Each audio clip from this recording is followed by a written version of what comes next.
oleme siit mängujärgseks intervjuuks võtnud kinni Viljandi peatreener Marko Koksi. Peale eilselt oli ilmselt 3. koht maksimum, mis võtta oli, aga tuli see ikka paganama raskelt.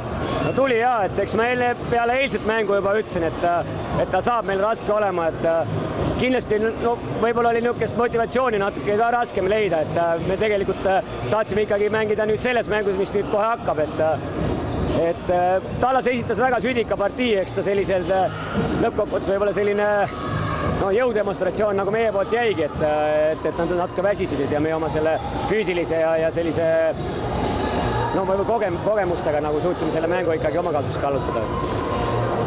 Kui suure üllatusena ikkagi tuli see, et Tallase noored poisid tulid ja lihtsalt hakkasid nii-öelda üle jooksma, sama hästi tegid mõlemad väravavahid Tallase poolt suurepärase esituse väravased.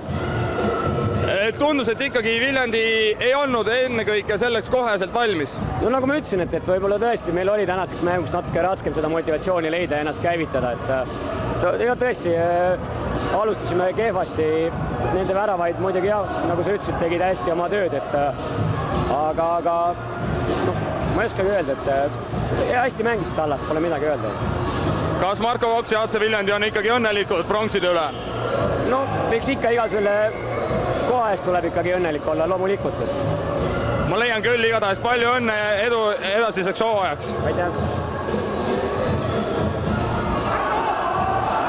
Ja kohe saame ka mikrofoni ette AC Tallase peatreener Jüri Lepa.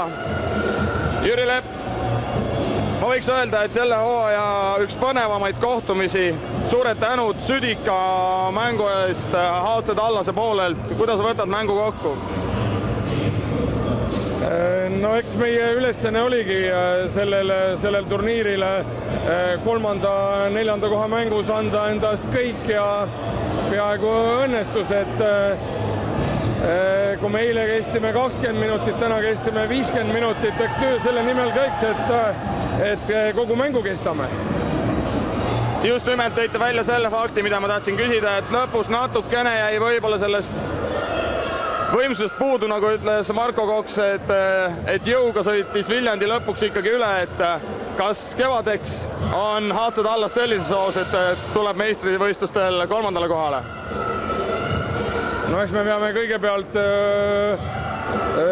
veerandfinaali pääsema, see on esimene ülesanne, aga töö selle nimel käib, et olla kõvemad ja kui nüüd seda hooaega vaadata, siis viimased mängud näitavad, et kohati ei ole nagu mängupildil vigagi, et igatahes meie anname kõik ja eks siis ole näha kevadel, kuidas vastased on juurde pannud. Igatahes müts maha AC Tallase võistkonna ja peatreeneri ees. Väga südikas mäng, täname selle eest kogu käsipalli publikuga ja kohtumiseni järgnevates põnevates mängudes. Tänud! Ja loetud minutite pärast läheb siit Põlvast Mesikäpa hallist juba käima Eesti meeste karikavõistluste finaalkohtumine, kus omavahel on vastamisi Põlva Serviti ning HC Kehra Horizon.